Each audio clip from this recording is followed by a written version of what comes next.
Muy buenas tardes, estimados médicos. El día de hoy les presento al doctor José Luis Zapata. Él es el doctor que trabaja en cirugía pediátrica. Va a presentar el día de hoy el tema de atresia esofágica. Palmas, por favor, para recibir al doctor. Primero agradecer a la unidad de docencia y a la unidad de telesalud por permitirme estar aquí presente y poder hablarles un poco sobre atresia de esófago y agradecerles su tiempo. La atresia de esófago viene a ser una patología, una malformación congénita muy común en el ámbito pediátrico y que se caracteriza por ser una malformación congénita de mucho impacto en la familia. Uy, ¿qué pasó? ¿Se colgó algo? Allá. ¿Y eso de arriba por qué aparece? ¿Ah? ¿Sí? Bueno, entonces, la atresia de esófago es una malformación del tubo digestivo, primer punto, y su origen va desde la etapa embrionaria en el intestino anterior. Cuando hablamos de embriología, hablamos que el tubo digestivo se origina de un intestino anterior, de un intestino medio y un intestino posterior. La ausencia en la formación de este intestino anterior, que es el que va a dar origen al esófago, es que va a producirse los cambios morfológicos y condicionar a la manifestación de atresia de esófago. La siguiente, por favor. La siguiente, por favor. Entonces, en este esquema vamos a ver este tubito que vemos aquí presente viene a representar el intestino anterior. Y este intestino anterior, a partir de la tercera semana, va a originar un divertículo ventral que se va a dividir en anterior y posterior. Todo lo que sea anterior va a ser originario de la vía aérea, todo lo que es posterior va a dar origen al esófago o tubo digestivo. En el camino y en el proceso de diferenciación de estas capas o estas estructuras embrionarias, se va a dar una maduración y la formación de un tabique o un septo, que es quien va a dividir anatómicamente el esófago de la tráquea y la vía aérea. Entonces, al hablar un poquito acerca de atresia de esófago, debemos entender que en todas partes del mundo se trató de buscar una alternativa quirúrgica y comprender por qué esta patología resultó difícil ser tratada. En 1941, Cameron Hay, que es uno de los primeros pioneros en cirugía pediátrica, pudo realizar la cirugía correctiva con éxito. Pero la sobrevida en ese entonces era 50%, por múltiples factores. La incidencia se reportaba que era entre 1 a 3.000, en 1 a 4.500 nacidos vivos, y la relación entre varones y mujeres era 3 a 2. También se encontró que la atresia de esófago formaba parte de un complejo de malformaciones como el Bacter y el Charger. La siguiente. Cameron Hay, entonces ese señor que vemos en esta imagen, el 15 de marzo del 42 realiza la primera reparación con éxito, pero se basó mucho en los estudios embriológicos de los fetos muertos y de los recién nacidos que morían por las complicaciones de atresia de esófago y buscó establecer pasos quirúrgicos para poder realizar el tratamiento, ¿no? La siguiente, por favor. Y ustedes dirán, acá se habla de genética y biología molecular de la atresia de esófago. No solamente vemos el problema como un problema anatómico, como un problema celular, como un problema quirúrgico. Tenemos que entender que el origen de muchas de las malformaciones congénitas las catalogamos de origen multifactorial, pero sí se ha podido reportar, hay trabajos, publicaciones, que hablan de los genes que están relacionados en la malformación congénita, ¿no? Este estudio en un modelo animal murino, entre la semana 10 y la semana 12.5, nos explica cómo se empieza a formar el intestino anterior y su división tanto en esófago como en la parte anterior en la vía respiratoria.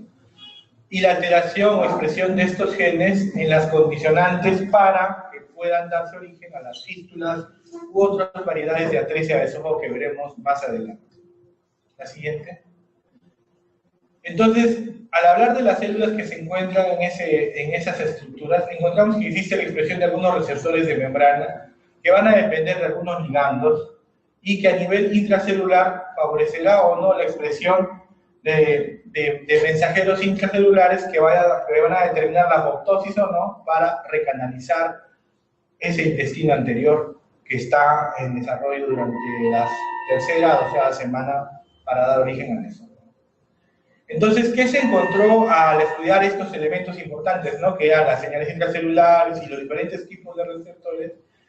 Es que, por ejemplo, para este tipo de malformación, aquí vemos la tráquea, los dos pulmones, vemos el esófago y vemos una comunicación, es una fístula en H. Nosotros la conocemos como fístula en H, y se encontró que había relación con los receptores de ácido retinoico, los receptores de la vitamina A. La ausencia o no de diferentes tipos de cadenas de este receptor, sean alfa, alfa 1, beta, beta 1, etc., condicionaba a la presencia de este modelo, por ejemplo, ¿no? En este otro caso, que vemos acá, la tráquea, la vía aérea, los pulmones, este segmento esofágico quedó ciego y, sin embargo, el cabo inferior se aproxima hacia la superficie traqueal y da origen a una fístula tráqueo-esofágica, que es la presentación más común. Y está relacionada a estos genes, ¿no? A los receptores de glicina, a los factores de necrosis, perdón, factores de nuclear kappa, punto 1. Y estos también, pues, empezaron a investigar otros genes, y acá, y por ejemplo, en este caso, ¿no? La 13 de tipo 1, donde los cabos son divorciados, no hay ninguna comunicación, este fue el gen que menos se expresó, y algunos otros relacionados a la tiroxina. Esta es la proteína que se une a la tiroxina, ¿no? Existen muchas teorías, muchos factores, pero finalmente lo que podemos obtener de estos estudios es que la clasificación de la atresia de esófago va a depender de la presencia de fístula o no fístula.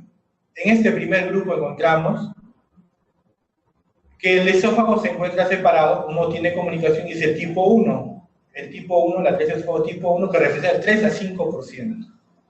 El tipo 2, vamos a hablar de un cabo esofágico superior cuya relación con la tráquea va a ser a través de una fístula proximal,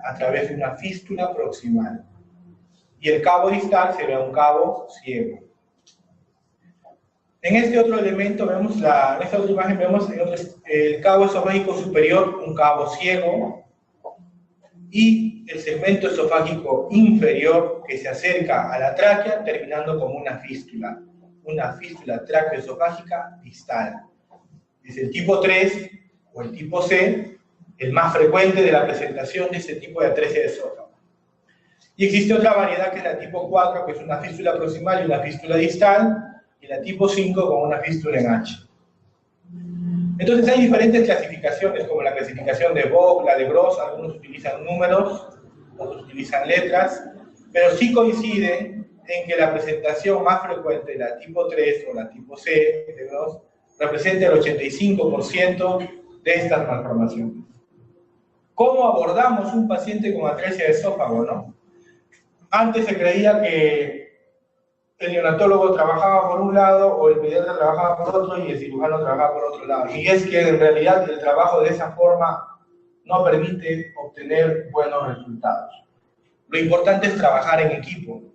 Esta es una imagen de nuestra subunidad, la cual represento, donde participan cirujanos, pediatras, cirujanos de tórax, gastroenterólogos, neonatólogos.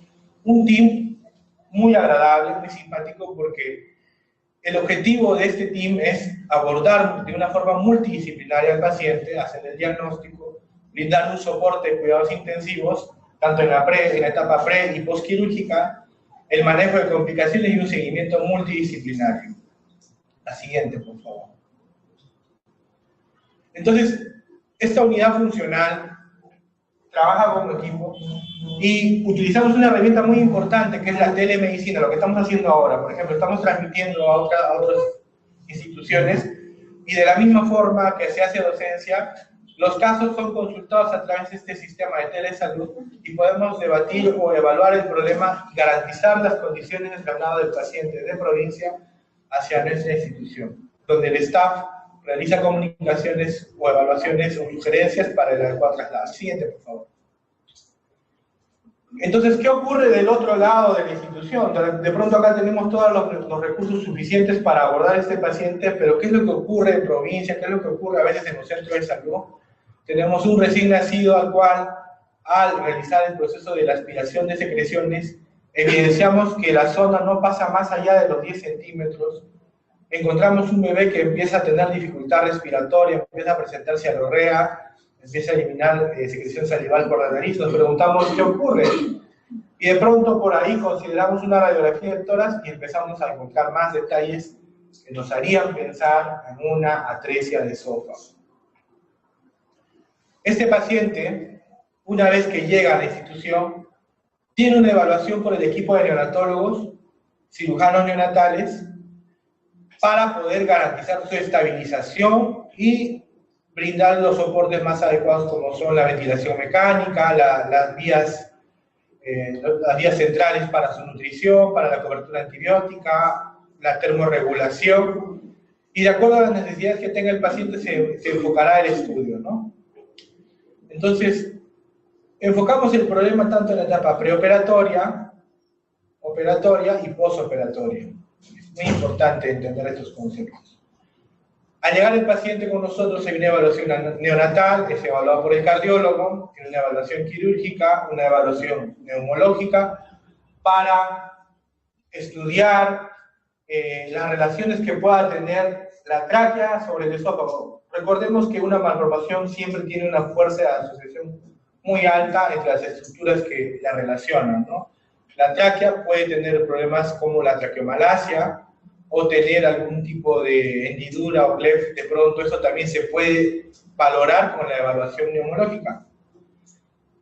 El perfil preoperatorio y nutricional también es muy importante. A veces los pacientes cuando llegan a la entidad pueden llegar con algún estado de deshidratación considerable o un estado de nutrición no adecuado, ¿no? Y el estudio imagenológico, que es el que nos va a dar un nivel diagnóstico más óptimo para el momento, ¿no? Entonces el paciente ingresa a nuestra UCI neonatal, los neonatólogos intervienen con el plan de trabajo, el personal de enfermería con el que cuenta la entidad está muy capacitado, muy preparado. Estos bebés llegan prácticamente a una suite hospitalaria donde se le puede brindar todo el soporte y tratar de tener todos los exámenes y resultados lo más pronto posible dentro de 24 horas, o salvo las condiciones que el paciente requiera para su tratamiento quirúrgico, ¿no? Se le toma una radiografía de tórax. Esta radiografía de tórax frontal es muy importante porque nos va a dar dos datos para el tratamiento quirúrgico. La altura del cabo proximal. Para ello se le puede administrar algún tipo de contraste hidrosoluble a través de una sondita, y esto va a pintar y va a dar el nivel del cabo en relación a la columna vertebral. Normalmente los cabos están entre el tercer y cuarto, y cuando este es muy alto, tenemos sospecha también de que pueda ser una atresia tipo 1. También nos es muy importante la radiografía de tórax porque nos va a hablar de la posición del corazón. En algunos casos, el corazón puede tener una dextrocardia o una malrotación que pueda condicionar un poco en el manejo quirúrgico, pero que también es valorable, ¿no? Es importante también que la radiografía de tórax sea también con el componente abdominal para valorar la distensión de la cámara gástrica. Por ejemplo, si no vemos distensión de la cámara gástrica, quiere decir que el aire no ha pasado al estómago y por lo tanto ese esófago no tiene comunicación y podríamos pensar en una atresia de esófago tipo 1, que es la que no tiene ningún tipo de comunicación con la vía aérea. Entonces, si pensamos en la atresia de esófago tipo 1, una vez ya diagnosticado y también realizado una gastrostomía, podemos saber qué tan distante pueden ser estos extremos esofágicos como en el esquema gráfico, o cuán próximos podrían ser si es que se le da la chance de que el paciente pueda crecer, ¿no? Esto permite valorar conductas quirúrgicas que se explicarán más adelante. Otro examen que es importante y que también está relacionado a la malformación es las malformaciones cardíacas. Estos bebés nacen con CIA, CIB, malformaciones de la aorta como coartación de la aorta, y esto puede implicar mucho también el tipo de abordaje que se realiza, ¿no? La relación entre el corazón y los pulmones, a través de la tomografía, nos habla si es que hay anillos vasculares también, y con imágenes de sustracción podemos también saber un poco, tomográficamente hablando, la distancia entre esos segmentos. Entonces, tenemos varias herramientas como la radiografía y la tomografía y los estudios contrastados que nos permiten discernir un poco en el diagnóstico de la atresia de esófago.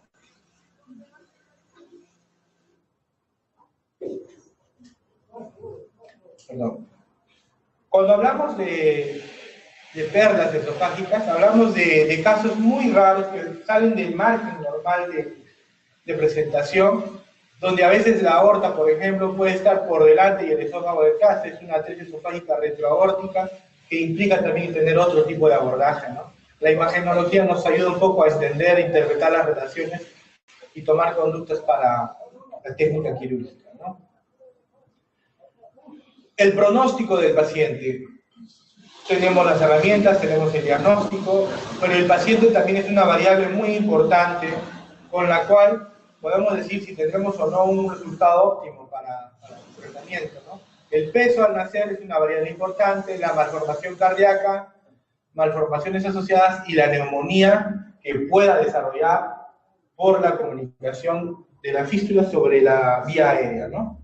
Pero estas variables se agrupan y nos permiten tener scores de pronóstico. Tenemos el de Waterstone, el de Montreal y el de Spitz. Waterstone valora, ¿no? Por ejemplo, lo divide en tres clases, clase A, clase B, clase C, en función a dos variables. Peso mayor de 2500, sin neumonía y malformaciones asociadas, sin malformaciones asociadas. Mientras el paciente sea más pequeño, tenga neumonía y tenga más malformaciones, su pronóstico no va a ser bueno, va a ser sombrío. En el caso de Spitz es un cirujano pediatra inglés, realiza bastante investigación y para él considera lo siguiente, ¿no? El peso al nacer más de 1500 o menos de 1500 y si tiene o no alguna malformación cardíaca, y también lo divide en tres grupos, ¿no?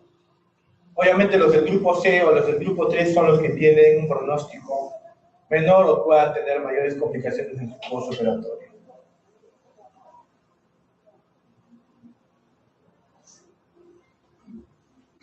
Entonces, una vez que ya tenemos el diagnóstico, ya sabemos que es una atresia de esófago, el siguiente momento será el momento de la operación, donde contamos con el apoyo del equipo anestesiológico para poder realizar una valoración intraoperatoria adecuada, monitoreo. En algunos casos se recomienda la intubación selectiva. ¿En qué consiste? Si el cirujano va a trabajar en el hemitórax derecho, lo que deseamos es que este tórax no esté tan ventilado para que cuando ingresemos a la cavidad torácica podamos identificar los elementos anatómicos sin exigirle al paciente problemas en su ventilación. Entonces la intubación selectiva consiste en colocar el tubo endotraqueal próximo al bronquio izquierdo. El plan quirúrgico, los cirujanos discuten el caso, pues tendrán que ver el tipo de abordaje, la identificación de elementos vasculares, identificar la fístula, identificar los cabos, realizar la ligadura y, si es factible, una anastomosis. En esta imagen el paciente está ya intubado, está en el decúbito lateral izquierdo, se busca una posición adecuada que permite exponer algunos reparos anatómicos. El cirujano está en este lado, en el lado derecho del paciente, cuando el arco aórtico está hacia la izquierda y podremos tener una mejor exposición de los elementos esofágicos que vamos a intervenir. El brazo elevado, identificamos el ángulo de la escápula y nuestra incisión es en esta zona, es una incisión para una toracotomía posterolateral derecha. Al ingresar al abdomen, el cirujano tiene que entender dos cosas, ¿no? Dos cosas muy importantes.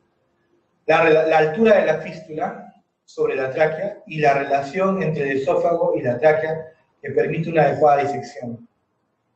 Este esquema puede resultar sencillo de interpretar, pero para poder visualizarlo quirúrgicamente necesitamos tener paciencia paciencia y buen tacto en la disección para evitar lesionar estructuras, como por ejemplo los nervios vagos que están muy relacionados al esófago, el izquierdo que es anterior y el derecho que es posterior, los nervios laringeos recurrentes que también cumplen una función en la laringe para las cuerdas vocales y que también son parte de la técnica operatoria en su identificación, ¿no? Entonces, una vez abierto el tórax, lo primero que hacemos es desplazar el pulmón y buscar esta vena que vemos aquí es la vena ácidos. Esa vena es un reparo importante porque al visualizarla podremos saber que por detrás y por su relación anatómica se encuentra la fístula esofágica sobre la tráquea.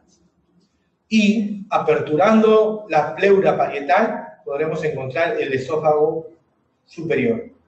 Entonces, técnicamente es lo que se trata de hacer. En esta foto de repente no se puede ver con claridad, pero en el esquema el paso inicial es identificar la vena ácidos.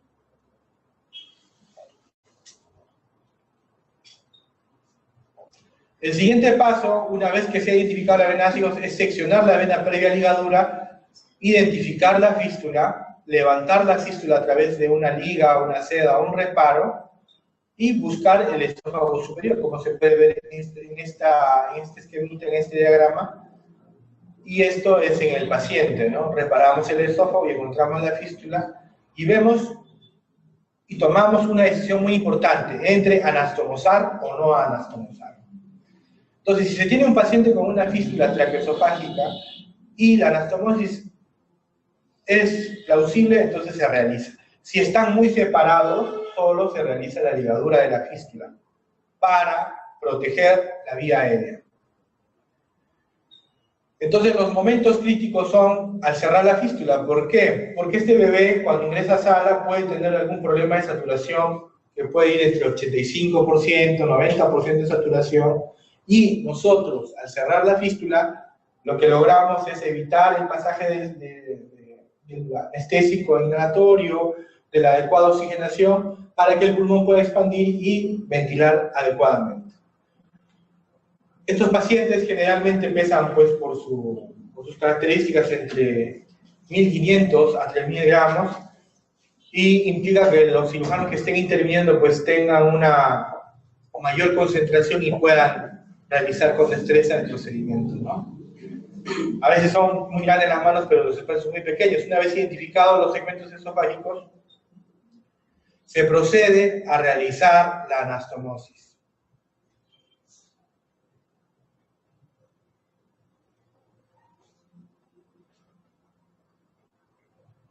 Otro detalle importante cuando se hace la anastomosis es que el esófago superior siempre es más grande, es más amplio, tiene paredes más gruesas y tiene un diámetro mayor en relación al que está por debajo, que también es en la fístula. Este esófago es más delgado, tiene un diámetro menor y tiene una inervación también alterada producto de la malformación. Entonces se procede a confeccionar una anastomosis y nosotros colocamos una sonda transanastomótica. Y es muy importante que en los cuidados postoperatorios esta sonda no se pierda, no se salga, porque actúa como un tutor, cumple doble función, como tutor y como un dispositivo que va a permitir alimentar al paciente en forma precoz. Finalmente, en esta imagen se ve que la anastomosis está confeccionada, el pulmón tiene una adecuada oxigenación, el color rosado nos habla de una adecuada oxigenación y se procede a cerrar. Este viene a ser el abordaje clásico de la atresia de esófago, pero existen otras alternativas como la cirugía mínimamente invasiva. En la cirugía mínimamente invasiva, el abordaje toracoscópico respeta la posición del paciente, respeta los reparos anatómicos en el momento de colocar los trócales y permite identificar intratorácicamente, con la ayuda de la cámara videoendoscópica, los elementos anatómicos como son la vena ácidos en esta posición y por las referencias identificar la fístula y el cabo esofágico superior.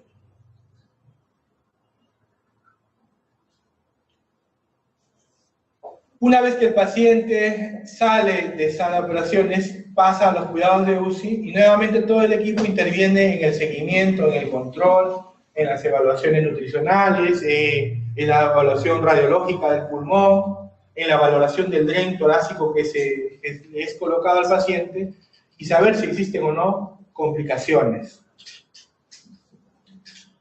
¿Cuáles son las complicaciones que podemos esperar en una atresia de esófago? Las dos más frecuentes relacionadas a la técnica quirúrgica son las estenosis y las dehiscencias. Entonces, ¿cómo nosotros vamos a saber que un bebé tiene una estenosis o tiene una dehiscencia?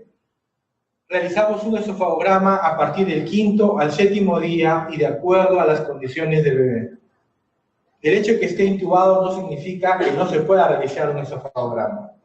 Se puede realizar el esofagograma con el paciente en la unidad de cuidados intensivos y vamos a valorar cómo terminó nuestra cirugía a través de este esquema. Se instila el contraste a través de la sonda, se pinta el estómago y por arrastre se va dejando el contraste hasta permitir dibujar el esófago, ¿no?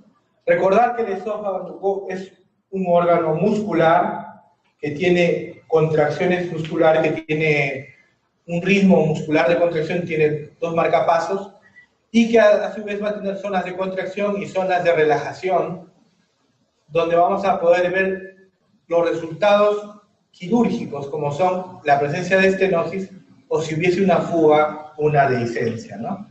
Que son complicaciones que pueden manejarse médicamente, en una primera etapa, salvo que la dehiscencia tenga un alto gasto, que se elimine mucha saliva por el dren, entonces la conducta cambia, hay que ingresar a la sala de operaciones y valorar qué porcentaje del esófago se abrió, y si es muy considerable, más del 30%, pues se tendrá que plantear una conducta quirúrgica inmediata, ¿no? Una vez que el paciente sale de UCI va a intermedios, en intermedios recibe terapia respiratoria y terapia de deglución para que pueda adaptarse a su alimentación a través de la lactancia o a través de los biberones, por lo cual se le da la fórmula de estos bebés.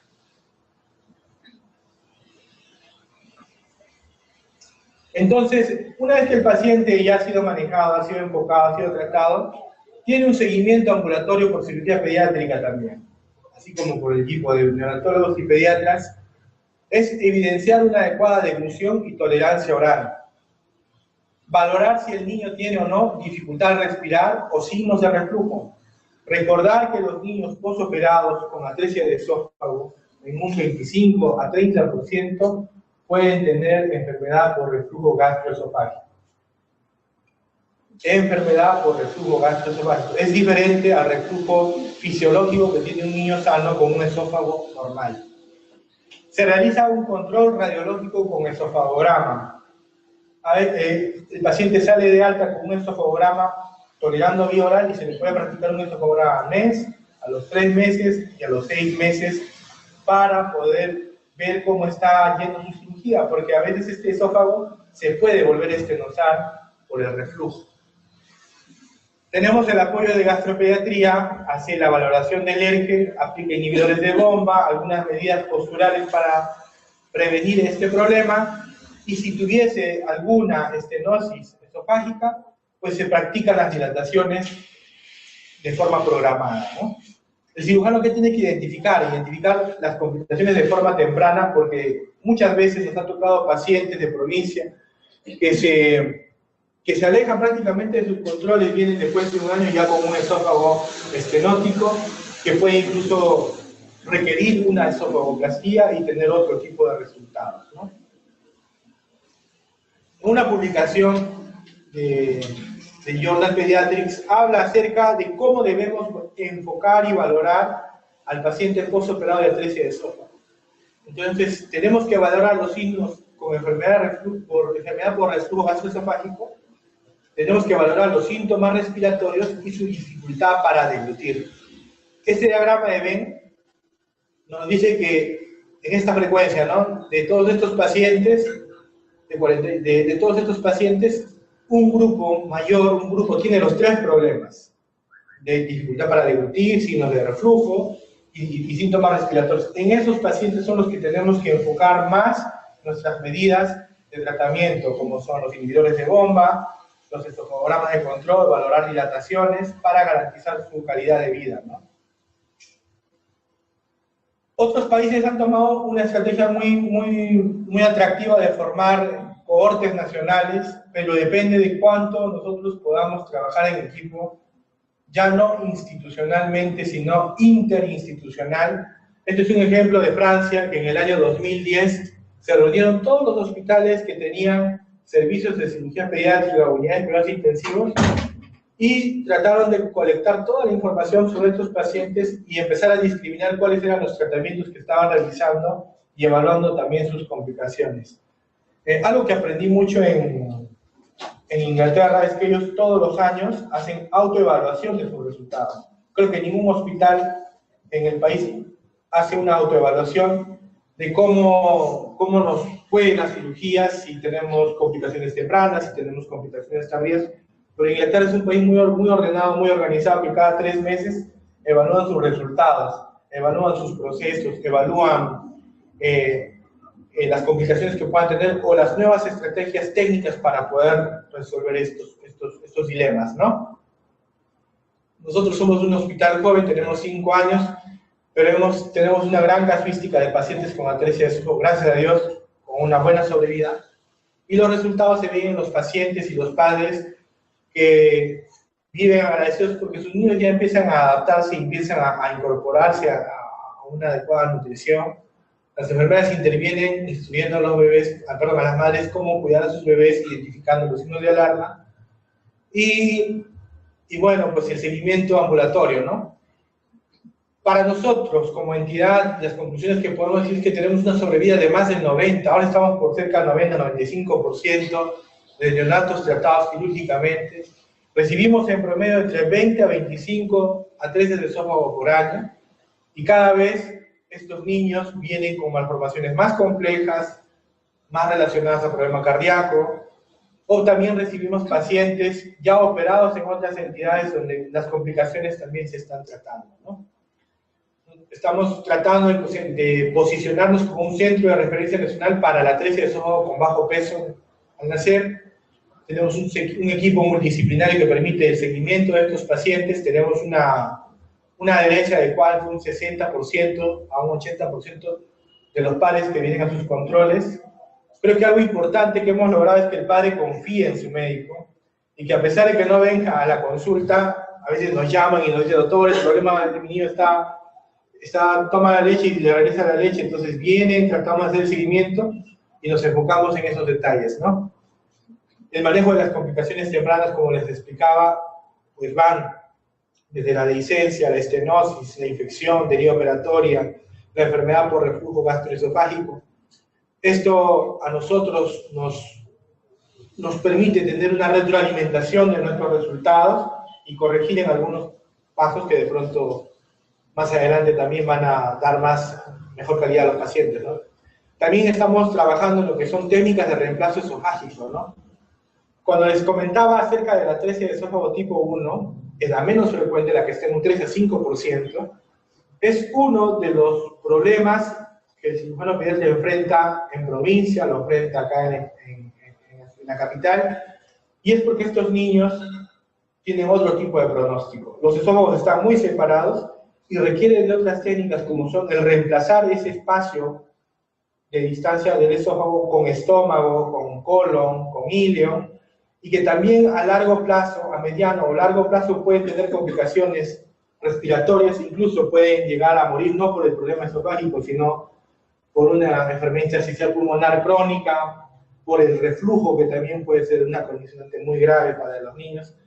Pero en eso estamos trabajando en técnicas de reemplazo esofágico, eso gracias también a la confianza de las otras instituciones en derivar a los pacientes y al trabajo en equipo que hay con los cirujanos neonatólogos, pediatras e intensivistas de la entidad.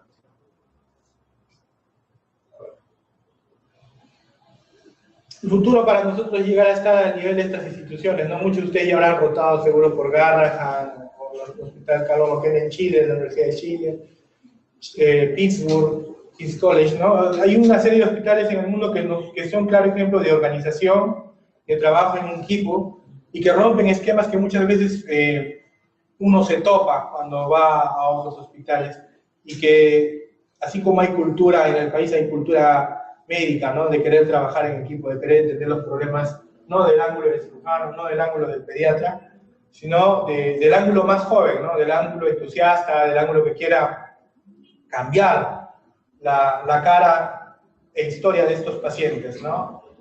Tengo una experiencia muy agradable con un amigo que es contador, trabaja en el Ministerio de Economía y tiene 44 años, y el señor lo operaron de malformación anorrectal casi unas 5 veces, no llegaron a corregirle, pero el señor vive con su colostomía, ¿no?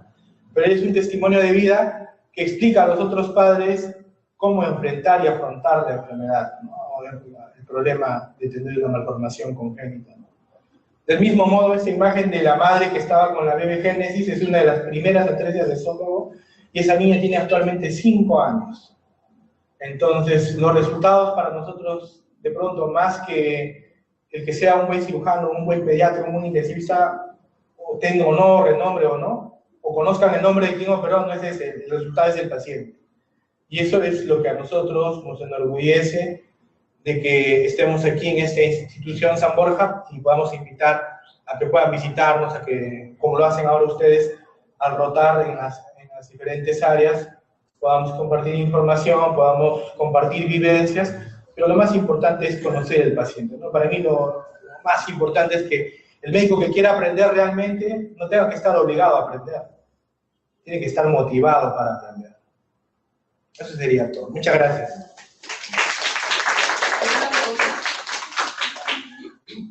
¿Alguna pregunta? ¿Usted, doctor, va a hacer alguna pregunta? ¿Ha entendido lo más importante? Todos son residentes, son especialistas, o algún cirujano pediatra, residente de cirugía pediátrica. Todos son pediatras, residentes de cirugía pediátrica. Qué bueno. ¿Qué es lo que tú dirías a tus compañeros como resumen de lo que hemos hablado? Bueno, que la trisoplastia es una patología multidisciplinaria y que cada niño que nace en nuestra malformación tiene una sola oportunidad para poder verlo. Entonces, requiere conocimiento de todos. Así es. No se trata de, como les repito, no se trata de cirujano, no se trata de neonatólogo, no se trata de pediatra, se trata de todos, ¿no? Todos suman, todos aportan, y el resultado es que el paciente tiene una sola oportunidad en congénitas. Lamentablemente, si te va bien en la cirugía, el resultado es bueno para la familia, pero si te va mal, si la cirugía falló algún detalle, o el manejo falló en algún detalle, o la comunicación con los padres falló en algún detalle, pues obviamente el pronóstico no va a ser bueno, ¿no? Si alguna vez se toca con un paciente que tenga atresia de esófago, lo importante es, primero, proteger la vía aérea, colocar una sonda de aspiración. Segundo, es derivarlo al centro que realmente pueda resolver. Ahí el Instituto Nacional de Salud del Niño está en Breña, en emergencias pediátricas, ahora estamos nosotros. Y creo que desde alguna forma cada entidad está tratando de manejar estos problemas, pero es insuficiente aún, ¿no? Yo les agradezco su tiempo, la atención. Espero que en algo haya podido contribuir un poco en conocimientos, pero lo más importante es eso, ¿no? Que se lleven a casa o a sus hospitales, que el trabajo en equipo es la clave del éxito. Y la motivación personal, no la motivación que yo le puedo decir, hagan. Ustedes tienen que descubrir su verdadera motivación. Muchas gracias.